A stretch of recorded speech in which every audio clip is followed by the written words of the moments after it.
Thank you. Good evening, everyone, and welcome to the ASCRS webinar this evening entitled Leadership Styles and Decision Making. What is your approach? Again, thanks for joining us. My name is Glenn Alt, and I'll be co-moderating tonight's webinar with Dr. Sharon Stein. By way of a brief introduction, I am a professor of surgery at the University of Southern California in Los Angeles, and I'm a current member of the Executive Council of the ASCRS. And I'll let Sharon introduce herself in a moment. But before we get started, I'd like to take a moment to acquaint you with a few features of our Zoom platform. At any time, you may adjust your audio using your computer volume settings. If you're having difficulty, you can always call in using your phone and dial in with the details that were provided in your email. As an attendee, you are muted. However, we ask that if you do have a question, please use the Q&A feature in the Zoom menu bar to submit questions. And I believe we should have some time at the end to address some of those as time permits. Also, at the conclusion of today's program, we ask that you complete a brief evaluation. That evaluation is required to earn CME for your participation in this webinar. We are delighted this evening to have several past presidents of the Society join us for this webinar. I'm going to do their introductions, and I'm going to turn it over to Dr. Stein here in a moment. I'd like to first introduce Dr. Rick Billingham. Rick was the president from 2002 to 2003 of our society, and many of you know him as a fixture of the Seattle colon and rectal surgery group. He actually launched the training program at Swedish, and I first met Dr. Billingham many years ago, if you remember, Rick, when I was the advisory council, the young surgeon rep to the advisory council for colon and rectal surgery of the college. And so I've had the pleasure of knowing many of these past presidents for a number of years. Next, we have Mike Stamos. Mike is currently the Dean of the University of California Irvine School of Medicine and is also a UC Chancellor. Prior to that, he was the Chair of Surgery at UCI, and he was president of our society from 2013 through 2014. Mike is also a past president of the American Board of Colon and Rectal Surgery. Tracy Hull, who has been, I just found out is going to be retiring next year, but has been a fixture at the Cleveland Clinic and on the faculty at the clinic since 1993. She was president of the society from 2019 through 2020, and unfortunately fortunately brought us through COVID, but unfortunately had to struggle because we weren't able to have an in-person meeting during her presidency. I had the pleasure of serving on the review committee at the ACG with Tracy, as well as the board, and I succeeded Tracy as the written chair. I think other than that, Tracy probably doesn't need much introduction. And finally, we have Connor Delaney. Connor is the immediate past president of the society and is the current CEO and president of the Cleveland Clinic, Florida. He spent most of his career in Cleveland at Case Western, as well as Cleveland Clinic, is now in Florida, leading that hospital system and operation. So I welcome you all this evening, including our attendees and our panelists, and I'll turn it over to Dr. Stein.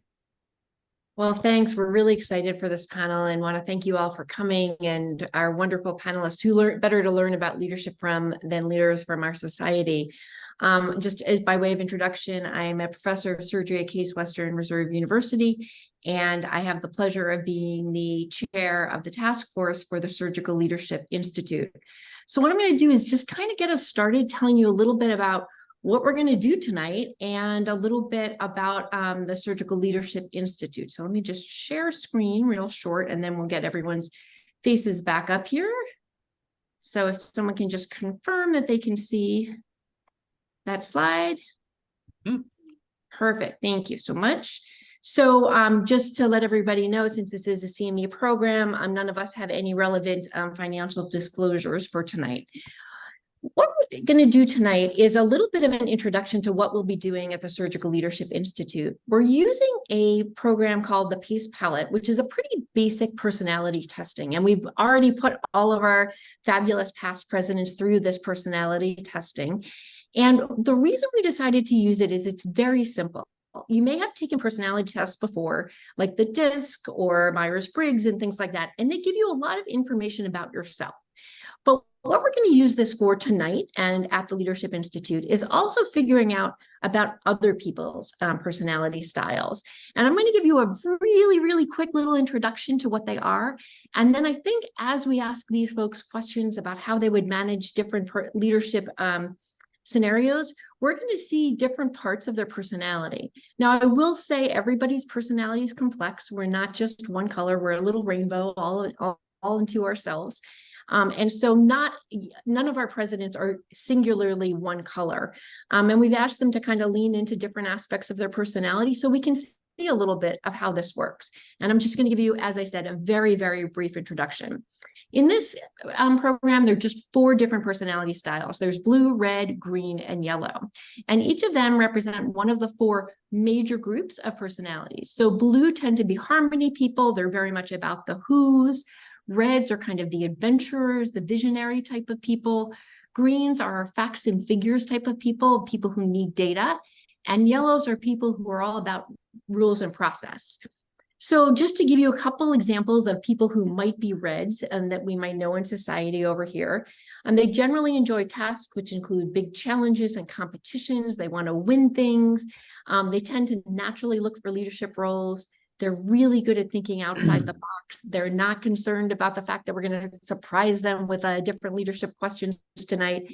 And the way to get to their attention is to give them freedom. Don't box them in. Don't make them too tight in things because they do their best work when they have a little bit of freedom. If you're trying to figure out if somebody's a red, and as you're listening to our leaders tonight, on the phone, you may note that they're really short sentences, that they'll tell you really fast what they want. They're not really into a lot of small talk. Their office may have pictures of fabulous places they've gone or trophies that they've won. In terms of appearance, they may be self-confident and really look at what's the latest and greatest over there. And if you want to reach them, you want to talk to them and get their attention. You want to minimize some of the small talk. You want to focus on the bottom line, and you want to give them a time frame because they're not always on time, those reds.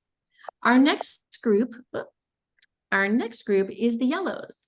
The yellows are all about attention to detail. They follow through, they're organized. These are our list makers, our to-dos. And we did note, I will just give you a little peek look.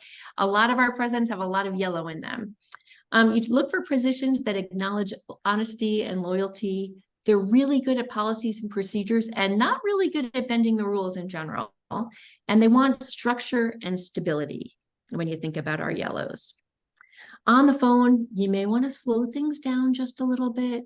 They want to know how things happen. They're not really big on big changes. Their office may have their formal diplomas behind them. It'll be neat and organized. The dress may be more conservative, proper, and they may be very mannerly. And if you want to reach them, slow down a little bit. Reassure them. Give them details, don't surprise them with change, and tell them how things will happen. Our blues are our ultimate people pleasers. They're like the people, the Pied Pipers of the group. They enjoy responsibilities, which include motivating others and building relationships. They will add fun and enthusiasm to any group that they join. These are the people that you just kind of naturally want to be around. They excel at tasks that involve human interactions and strong communication skills, and they always want to work in groups. These are not people who want to just work by themselves. They will follow through with their hunches and they'll think about things, and they will keep things moving and keep the whole group engaged. On the phone, these are people who will know about your kids, your dogs, all types of things over there. They like that type of small talk. If you walk in their office, they may have big comfy chairs for a visitor to sit in, cute little accessories, and appearances, maybe comfortable clothing, warm, friendly huggers in general. And if you want to reach these people, you want to know how this is going to help the team, what to do, and recommend. Don't tell these people, give them options and kind of what's going to be good for whom. Our last group is the greens. The greens are great at analyzing data. They are logical, they are efficient, they can find the best way to do things, the most logical way, and they are completers. They get tasks done. They love things like puzzles and mental challenges, and they'll often have a lot of objectivity. They often like to work alone. They may be people who don't speak up first. They may be the person you have to call on at the end of a meeting in order to get them to participate, but they may have fabulous ideas, and missing out on their ideas may be a big loss. You want to give them the opportunity to work autonomously. On the phone, they also are not big small talkers. They're going to ask how and why, indirect questions, and there's going to be a lot of focus on facts and figures. In their office, you may have the stacks of computers. They may not have room to sit because there's so many different things going on. It's not necessarily a comfortable place for visitors. And in terms of appearance, they may have their own sense of dress. They may not particularly care whether you like it or not. They just like to dress the way they do. You want to reach these folks. You want to avoid the small talk. You want to emphasize facts and figures. All right, so that's a little introduction to our colors over here. I'm going to stop sharing there. And now we're going to start and just kind of launch right in and ask our fabulous leaders here a question. So the first question we're going to go with is, the management company came to you and says, our recruitment numbers for new members is really down. We need to figure out a way to get and retain members better at ASCRS. Now, how are you guys going to attack a problem like this? What's your first ways to go ahead and kind of figure out how we're going to get more members for ASCRS? Why don't we go to Mike Stamos to start it off? Thanks, Sharon. Yeah, well, I'm going to want to see some data, like how have we done the last 5 years? How many trainees do we have each year? What have we done to attract those trainees and make sure they become members? I'd start with that first, and then I wanted to figure out what are we doing to capture them when they come out of training, even before they finish training, because that's where you're going to get them and you get the momentum going, and then next thing you know, they just pay those dues automatically every year.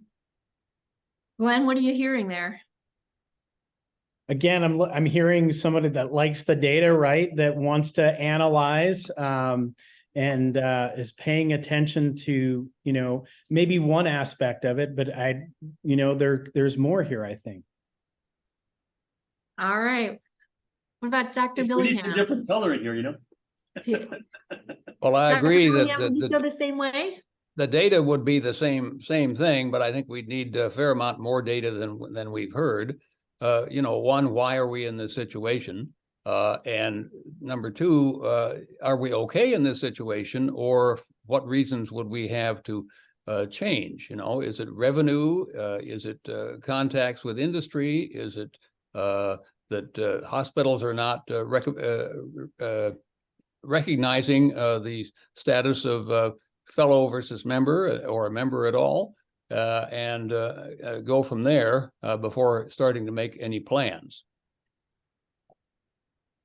Dr. Hull, do you have a little bit of a different perspective to add there too?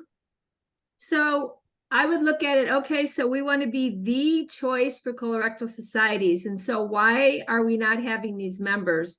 I would believe the data. I wouldn't feel compelled to go over it in great detail. I would set up a focus group with young people and find out what they're doing, what groups they're going to.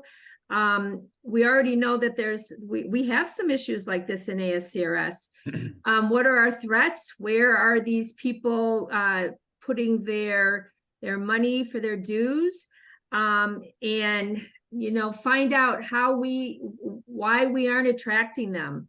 And this is a real life issue that we're kind of looking at. But I think I was a big fan of focus groups.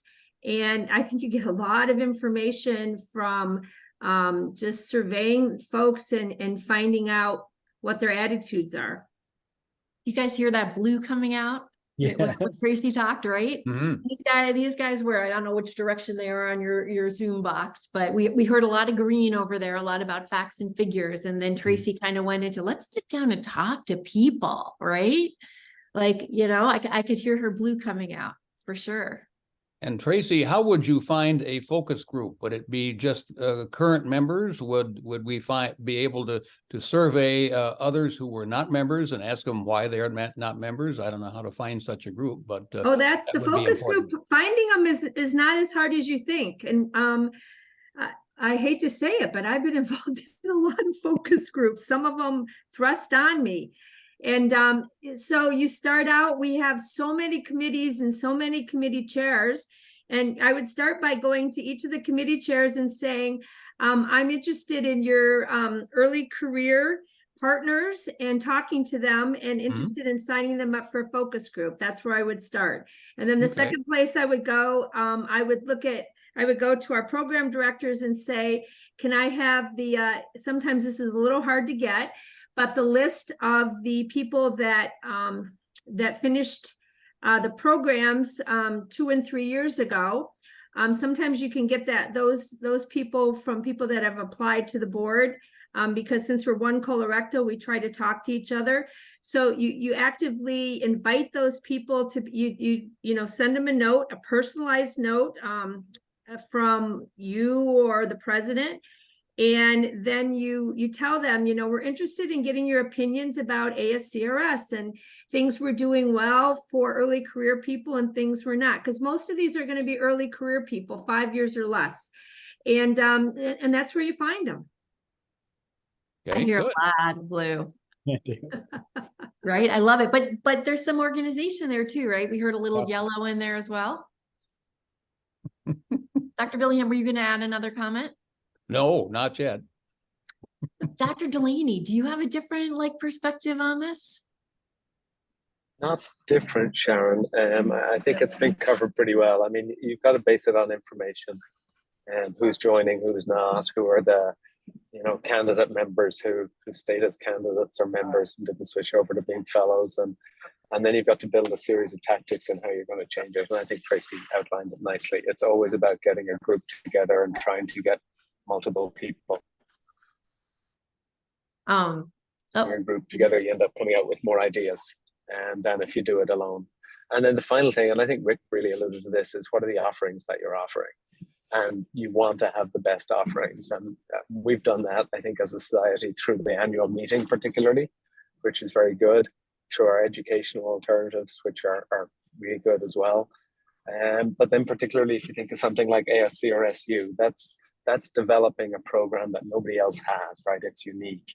And we can attract people in who will want to be in and stay in the society for that kind of program. And that brings in the red. I was going I to love say, I love it, right? right there, right? The ASCRSU, the innovation, right? Yeah, let's think of some new ideas to attract the people. I love it. We got them all four covered there, which yeah, I love it. Now, I hope everybody who's listening, and please, if you have question and answers, even put them in now, and then Dr. Alden and I will try to sprinkle them in as we go through. But can you see how all those different colors kind of and you can see different parts of their personality and different parts of how people's brains work a little bit.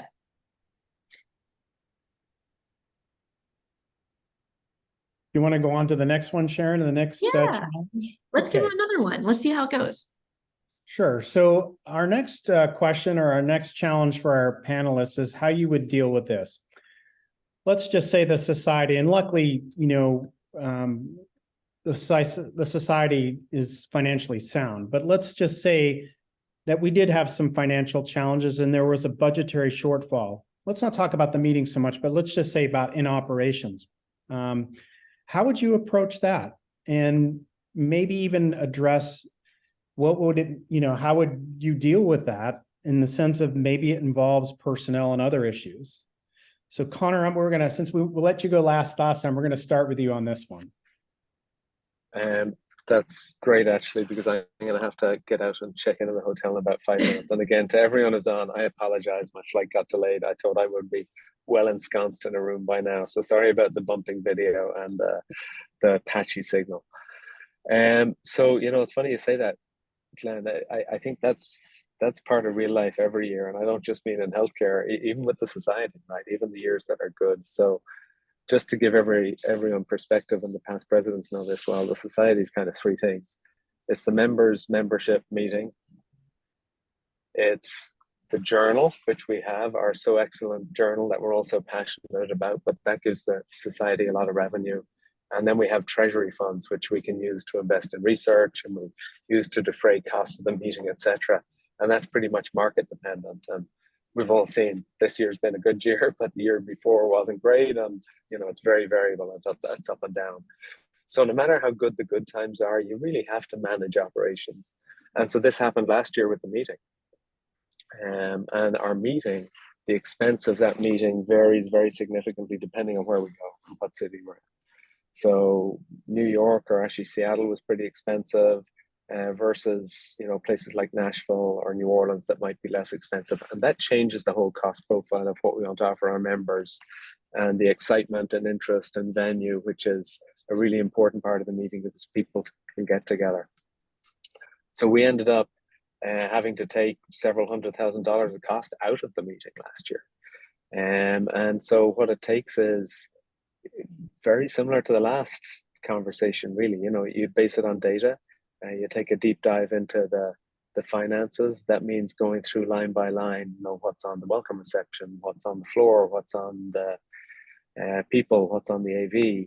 And then you work with each of those groups to see where you can reduce cost. And there's some things you'll decide, absolutely not, it's too important. And there's some things you'll decide, well, hey, instead of having caviar for lunch, let's just have ham sandwiches.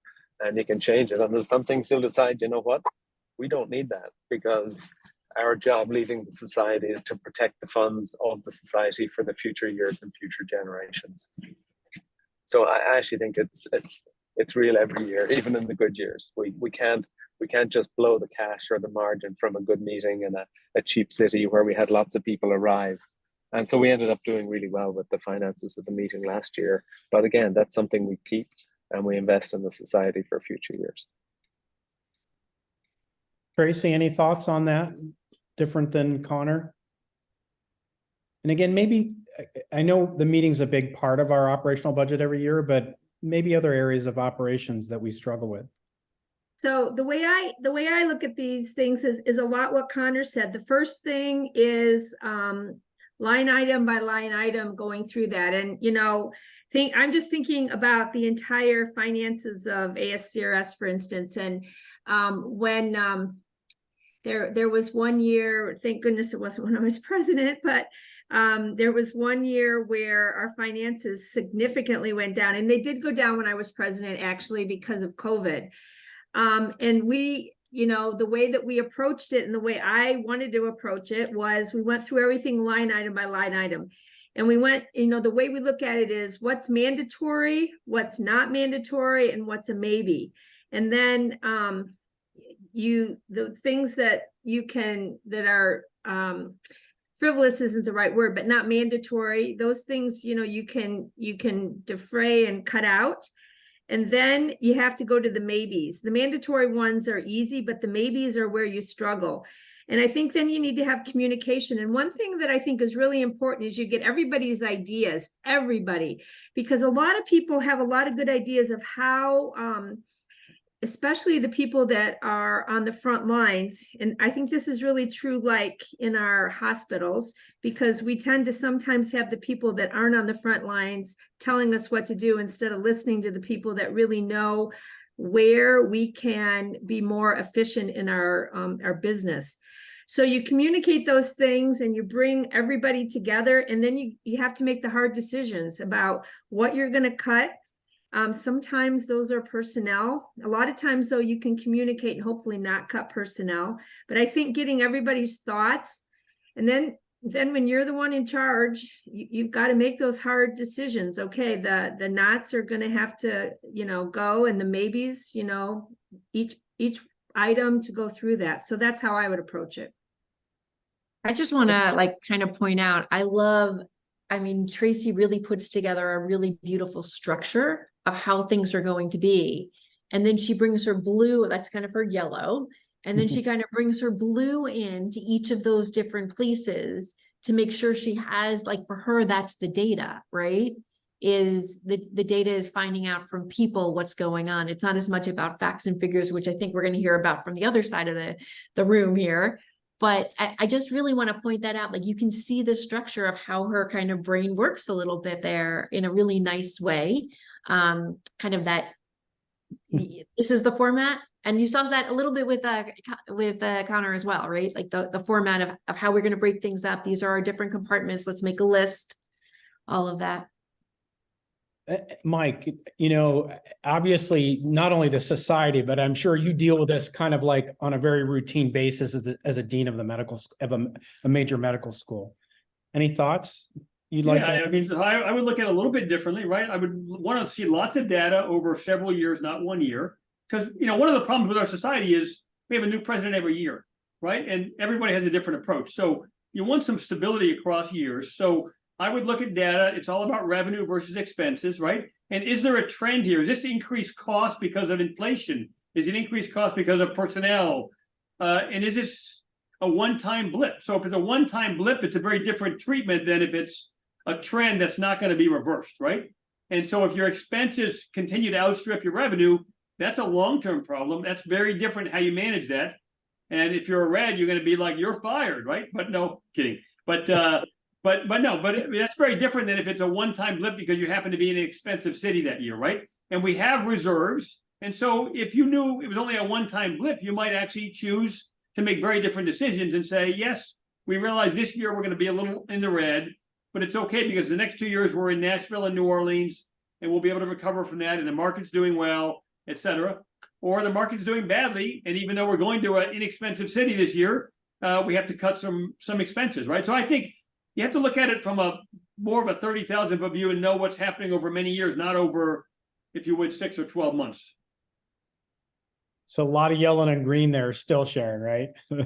Absolutely. It's all about the data, but I really like that kind of like bringing in, and you can see, kind of the long-term management, right? And the variability, and really about the statistics and kind of what to do there. Dr. Billingham, anything to add on that? Well, I just want to emphasize Tracy's approach, which is, you don't want to have this decision made in the C-suite. You want to go up and down the organization and try to get input from each of the areas, both ideas and ideas about what the problem is, but new ideas to try this or try that before coming to any decision. Great. Again, I just want to remind our attendees, if you have any questions, please put them in the Q&A. We'll have plenty of time to probably address them, and we'd like to try to sprinkle them in, as Dr. Stein mentioned. So, I wonder if we can come up with kind of a red approach. So let's just pretend, you guys, for a minute, and maybe even our audience wants to help out with this too. Maybe we have red in our audience, right? Somebody who knows that they're red. How might a red handle this differently than what we've heard? I mean, just so we kind of get a more full view. You guys can make fun of a red. Come on. I think a red would just make that decision, him or herself. Yeah, maybe. Yeah. Well, that little comment I made about your firing was my tiny joke about being red, right? Right. Absolutely. We got it. So, the past president's dinner is off. Like that's out of there, right? The past I think, president's you might. So a red person might think of a novel way to raise money, right? Yeah, I like that. Outside the box. I like that. Mm-hmm. Yeah.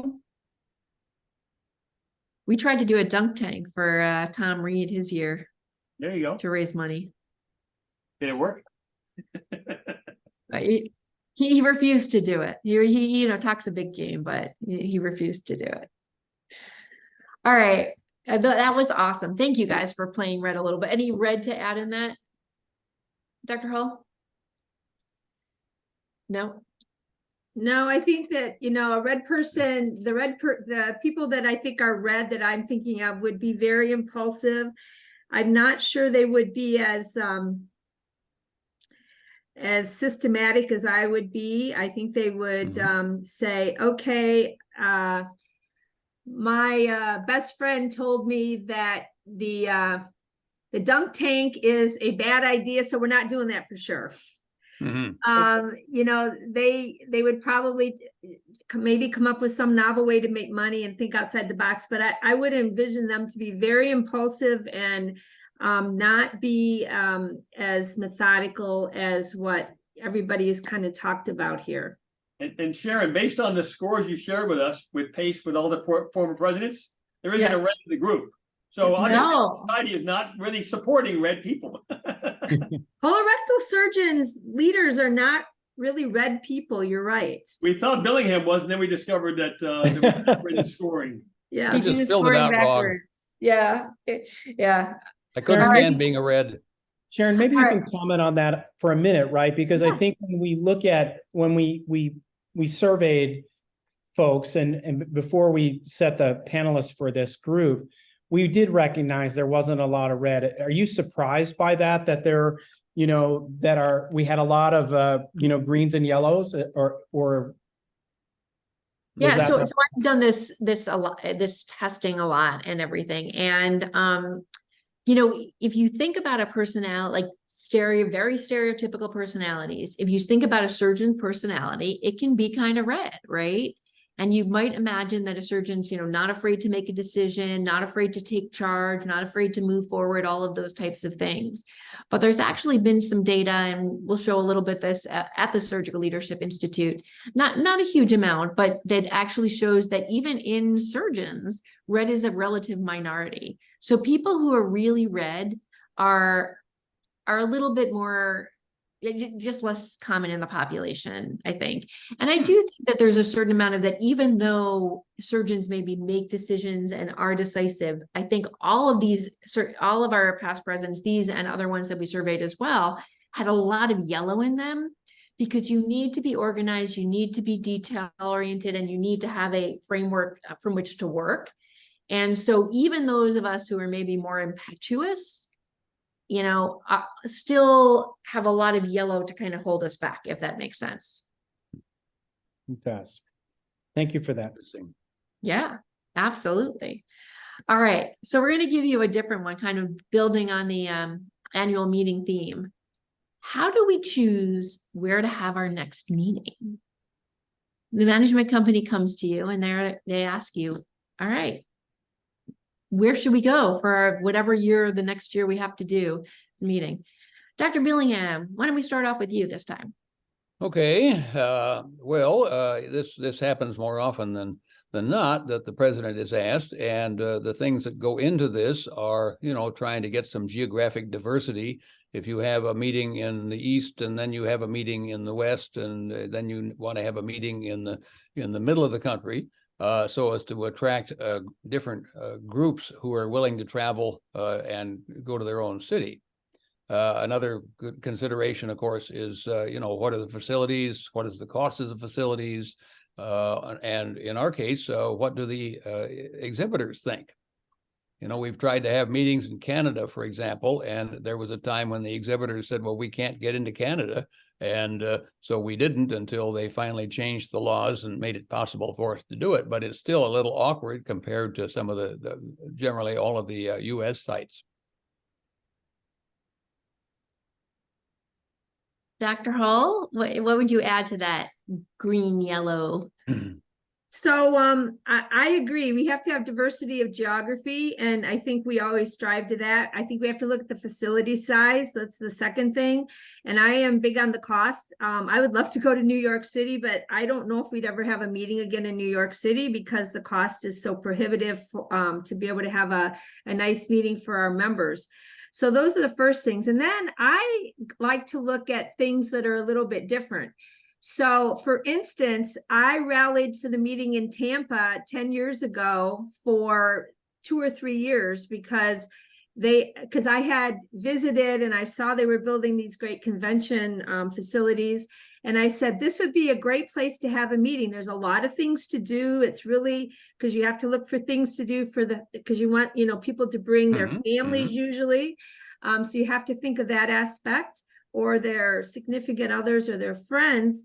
And you want our folks to have things to do, our members, because there's a lot of, we love to socialize.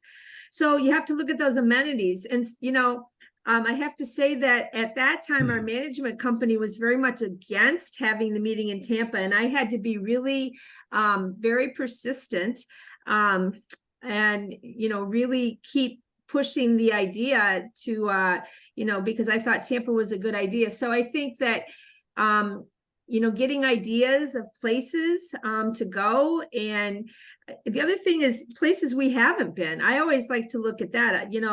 I love Nashville. I mean, that was a place that, isn't a traditional place where we see that we have meetings. So I think giving a variety it's okay to go to Boston and Seattle and San Diego, but I think that having a variety also is good. And sometimes it tanks. I thought the Cleveland meeting was phenomenal, but people said, oh my God, Cleveland.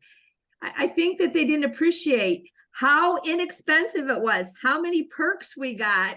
And I would have pushed that a lot more if I had had that choice that, every time I heard somebody say, oh my gosh, Cleveland. But Dr. Billingham's right. You have to, the people that are our sponsors, we have to look at what they like a little bit, not a lot, but a little bit still, because we still are dependent on them. But I think, again, diversity, facility size, cost, and then kind of look at things that are a little different so that we're not going to the same places every time. The familiarity of it, I know, is the people that run our meeting love that because they know the people. I'm sure Helen knows lots of people at all these different places. But, sometimes they have to get their red boots on and, get out of their comfort zone. I love that she brought in that nice party, blue party, right? Everyone likes to throw a good party. Where are the families going to go? Where are our members going to go? Where are we going to socialize and everything? And then she also put in a little red there too. Now I'm curious, I'm going to push back on just a little bit. Why New York? Why did you want to go to New York? And this may tell us a little bit about her color as well. Did my thing go off? You're good. You're Tracy. still on. Okay. My son's paper just came up. So I like New York. New York is really a very, like I said, it's a very diverse, very nice city with a ton of things to do. Very expensive. So I think it would be very difficult to have our meeting there. We should go to Miami if you want that. I mean, yeah. Is Miami still there? Lots of fun, lots of things to do. So everything on there was exactly right. I like Tracy's comment about go somewhere novel or new, right? I mean, the problem is they have to have facilities. That's limiting us a little bit, right? I would run a bunch of focus groups, I think, but no kidding. No, I think all the points have been made except airport access. That's also got to be considered. Especially for international members. Addition. Right? Yeah, a good, very green addition to that. Right. Yeah, I love it. I love it. I think they covered that very well, and you got some red in here anyway. Sharon, let me ask this question because this has come up recently, right? I mean, certainly there has been pushback with the divisions that we have seen in our country. There have been concerns about us going to certain places and sponsoring meetings in places that an individual may not personally agree with that state's political stance or, something happening, right? And considering, we go all over the place. Anyone have any thoughts about how to manage that or those issues when they come up? Because I know we've dealt with that recently as well. First, to be aware of it, which you pointed out very well. I think maybe another issue similar, but maybe a little different is all of the press, like around San Fran, for example, right? I'm not saying we're going to go there because of the cost, maybe, but Portland, San Fran have gotten a lot of negative press. At least I've seen some of it, and so people may not go, not so much because of the politics, although that's part of it, of course, but also because of the perception that it's not safe.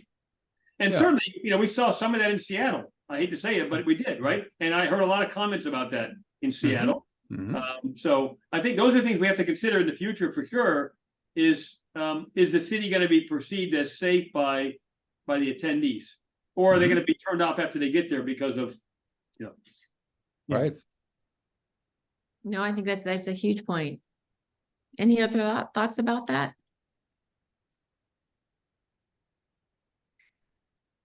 All right. Well, again, I'm going to ask the participants or the attendees if please put questions in the Q&A. We'd love to have them. I don't see any yet. And so I keep looking for some so that we can address those for you if you have them.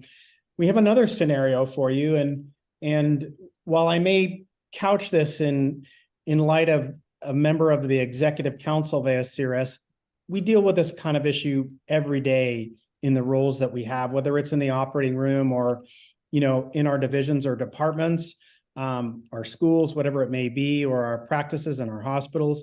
Let me just ask you, the panelists, How would you deal with a dysfunctional member of the team? Let's say it's of the executive council. A person's been elected to executive council by the membership, but they are dysfunctional. And as I said, this could be a dysfunctional member in a department, it could be a dysfunctional member of your OR team in the hospital, whatever. How do you manage that? Little different than I think some of the scenarios we've talked about thus far.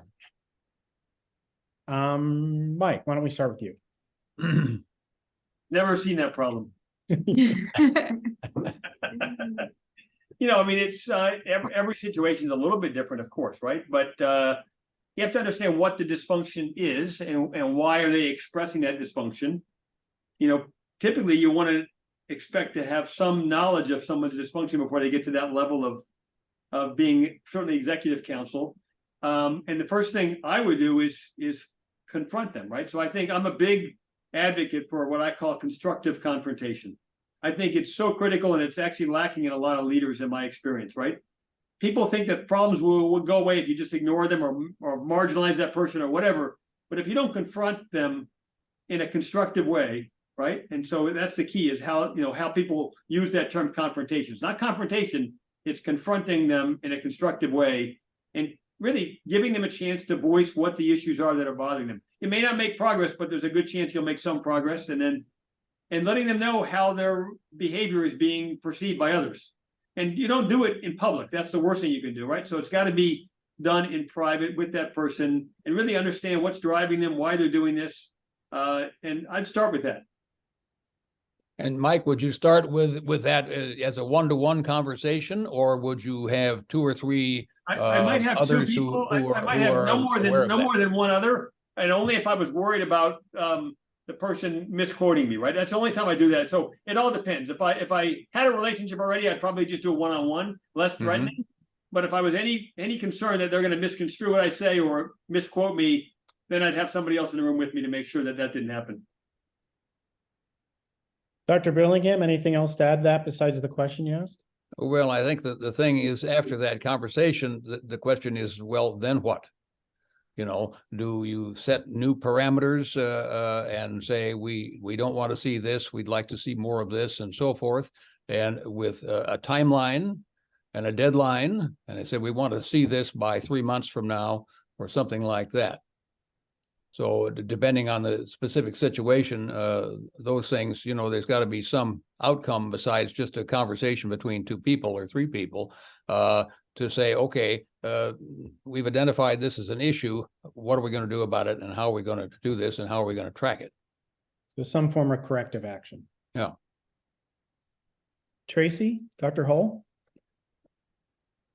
So I think the first thing that I think about is, what is my role here? So there are things that you can influence and things you absolutely have no influence. For instance, when you bring up the OR, if there is a problem with a nurse or a tech in the OR who is just really not on the bus and part of the team, you may not have a lot of influence on that, and anything you do may not be very constructive. However, let's take the scenario that you have an influential role. I agree with Dr. Stamos. You can't be afraid to tackle this, and you can't ignore it. And I agree. There are so many leaders that just think that it's going to go away and put their head in the sand. You can't do that. You have to confront it. And you want to figure out, why they're not on target. So I would be very hesitant as the leader. As a friend, it's different, but as the leader, I'd be very hesitant to not have somebody else in the room in this day and age, because I think that too many things, it's so easy for somebody to, especially if it's a male confronting a female, to say, oh, you're sexually harassing me. I think that's a cop-out that is used a lot. And granted, there's a lot of sexual harassment, don't get me wrong, and I've lived through a lot of it. But in this day and age, I'm very disappointed with how that's a cop-out, particularly when somebody isn't doing their job and is called on the carpet for it, so to speak. It's so easy, and it's just such an easy cop-out. So I would be very careful not to have somebody else, a neutral person in the room, and I would probably have the other person in the room the same gender as the person I'm speaking to. I would go over, the first thing I usually ask is, my perception and their perception about what's going on in the situation. And I really try to think it through in my head before I'm having the conversation, so that I'm very articulate and clear. Because sometimes I think that we assume with our communication and we don't get our point across very well, because we're making so many assumptions. They know what we're talking about. So I try to be really crystal clear with my communication.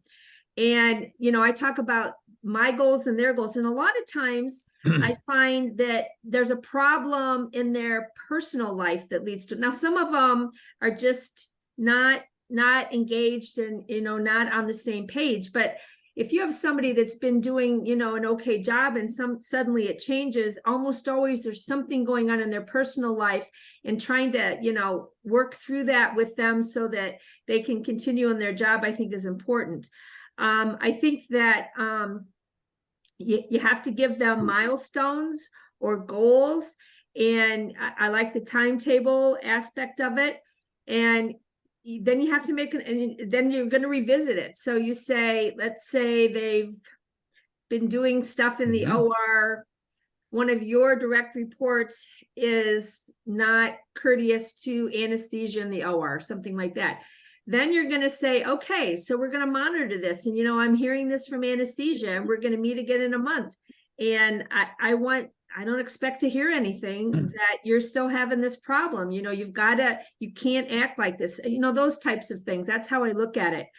And then particularly, if there's something that needs a change in your way of doing things, that there's self-help or help groups, I'm really big on that. I think that you can change your behavior and you can modify your behavior, but sometimes you need help to do that. Just like we're doing this as leadership and trying to expand people's leadership behavior, I think that you can do that for dysfunctional behavior and try to modify it. So I always have ideas of things, of ways that they can get some kind of assistance if they're willing to change. Some people aren't willing to change, and they're not willing to get into the group. And if you don't have any influence on them, you're kind of stuck, and your group's kind of stuck. But I still think talking to them sometimes does help, because some people don't realize when they're, really not part of the group, like doing offensive things, or just not being a good team player. Right. I think it's important to keep a written record of these conversations as well. Agree. And I think it's important. I agree with Dr. Stamos. It's very, very important to do it on a private level. And I think it's important I'm a big advocate of doing an email and sending them an email. This is what we discussed, so that there is absolutely no question, and they can say, no, that's not how I understood that. So there's absolutely no question about what was discussed, and how the time frame going forward is going to be. The other thing we think to keep in mind is how this impacts the remainder of the team, right? And how your response and your actions will influence the remainder of the team, right? Because don't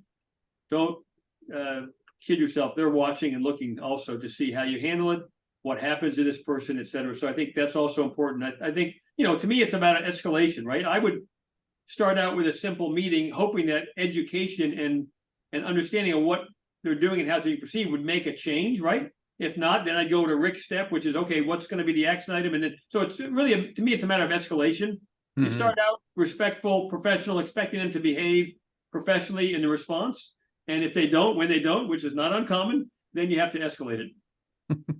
So do you think your colors change in those various depending on the situation, that, knowing your color, right, where you ended up, but depending on maybe the escalation or, do you think you have to change your color? I'm like a mood ring. I change every day. But part of it is trying to figure out what colors are involved in the person you are counseling, and how does your color or color combination work best with those colors. I love that. Can you maybe like elaborate, like how might you change the way you do it, based on their color? I love that. Well, I mean, if you're going in to meet with somebody who's red, which is not uncommon, you might want to review some of this stuff in your head or in the nice slides that you have seen and say, now, how is this person that I'm going to counsel going to react with this? And what are good ways to deal with someone who has this personality structure?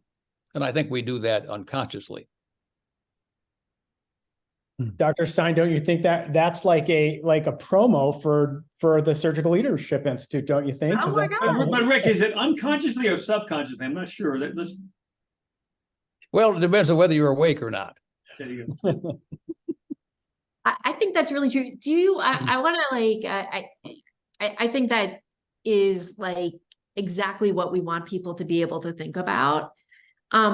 Can you guys maybe describe some time where you maybe changed the way you went into something or had a conversation with someone who was like a different color than you based on this? Does anything come to mind? Well, keep So in I mind that can- I've been retired for 10 years. And But when you I, deal with them every day in your life, right? It's not just Yeah. about work. yeah, and when I retired, George W. Bush was president. So anyway, it's been a while since I've been in this situation. Still good at it. Dr. Hall, did you have something? Yeah, so in a different type of personality scale one time, and I don't remember the type, but I remember I was having trouble with somebody relating to somebody in my group at work, and I recognized in their personality scale that one thing that was an example was to talk to them about something they're really interested in, start the conversation with that. And they gave an example of sports, and I'm like, oh my gosh, that's exactly right. This person, is always talking about the Browns and things like that. I mean, I know the Browns never are winning, but they're always talking about the Browns and it's going to be their year. And so I needed them to do something for me. And so I completely, and it was very much against my grain. And I went up to them and I said, hey, hey, the Browns traded for and I heard it on the radio on the way in, right? The Browns traded for somebody last night. What do you think? And oh my gosh, this person was like, wow, my kindred spirit. And I like the Browns, but I don't follow them quite that closely. And so this person just lit up and really was interested in. We only talked about the Browns, thank goodness, for about a minute because it was going to be way beyond my skill set.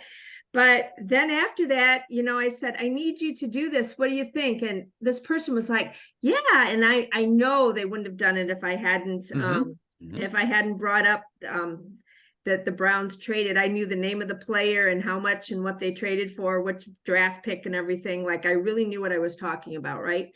So that is something, and right now I'm getting a funny feeling just relaying the story because it was not really me, and it was not something. If we were talking about Ohio State football, it might be a different story, but it was not really my, I wasn't owning it, but I was using it, and it was very effective.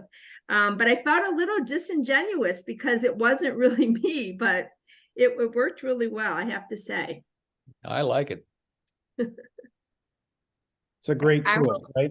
It's a great tool. 100%. And I think, one of the things we do want to do at the leadership conference is give people tools so that they're better equipped to do things. And I get the fact that sometimes it feels disingenuous to kind of do that, but we're not the same exact person we are at work as we are at home, as you are with your best friend, as you are with your boss, right? So we're always showing different sides of ourselves. And so this is kind of something very similar. And, in that case, Dr. Hall, you just like invited that person to feel really warm and comfortable. And that obviously made it much easier for them to accept whatever you were asking of them, they probably walked away from that going, wow, that was so awesome. Oh, I had the best interaction with Dr. Hall today, even though it felt a little bit funny to you. And I think that's what communication, there's a lot of that that's about communication. We are coming up on time here. Dr. Alt, should I flip over? Do you have comments, other additional comments on that before I? No, I will let you close. Again, I've just looked at the Q&A and no one has put a question in there. And so we'll let you wrap up, Dr. Stein. Thank you. Well, I hope you guys have enjoyed this. I think it was really fun. I want to thank all of our fabulous panelists, and leaders all. And I think I learned something just about leadership, even without all the colors. And I also learned something about how you guys each use those. It was really exactly what we had hoped for out of this session. I did put up our Surgical Leadership Institute. We're really excited about this. The team has been working really hard to put this together. And we hope that you guys will all decide to join us in La Jolla, California, February 2nd and 3rd. I mean, what could be worse than better to go to La Jolla in the middle. Oops, there we go. Sorry about that. La Jolla in the middle of February, especially if you happen to be in Cleveland. I love Cleveland too, but you know, it might be nicer to be in La Jolla that time of year. From our panelists, any parting words or thoughts? Yeah, I learned a lot from all these guys. I just want to say something about the, you know, I'm part of the committee for the planning of the leadership meeting. And I just want to emphasize that this is going to be totally different than last year. You know, I've had people say, well, I went last year, you know, why would I go this year? Sharon has guided us to a completely different meeting. It's fabulous. So even if you went last year, I really encourage you to go this year because you'll get a ton out of it. Thank you. It's a great committee, and I do completely agree. This will be a completely different experience.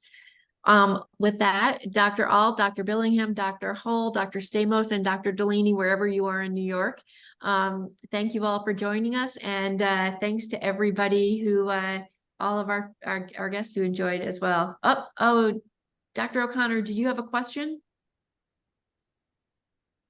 You have to type it quickly. Yes. I don't think we can unmute you, Dr. O'Connor. I think You have to type the question in the Q&A, please. And I know Dr. Stamos is going to have to drop off, which is just fine.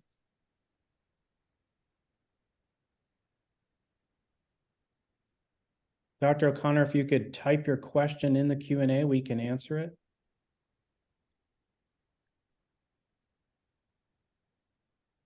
It looks like we're not going to get it, Sharon. All right. Well, Sorry, there it is. It just came up. There we go. So the question is, it seems as if we all have some degree of the colors. How do you navigate that when meeting with someone? Good question. so come to the Surgical Leadership Institute. No, you know, I think you think about what the dominant color is and what that situational interaction is about. You know, you could hear, I think, for me, it was really evident in the way Dr. Hull answered some of those questions. You could see her blue at times leading, you could see green at times leading, and you could see yellow at times leading. And so depending what those situations were, you would be able to see different aspects of what it was. So depending on what I needed, and that flexibility is actually a really good thing in a person. It means they're not just stuck in one model, and they have flexibility to be able to change between different models depending on the situation, depending on what it takes.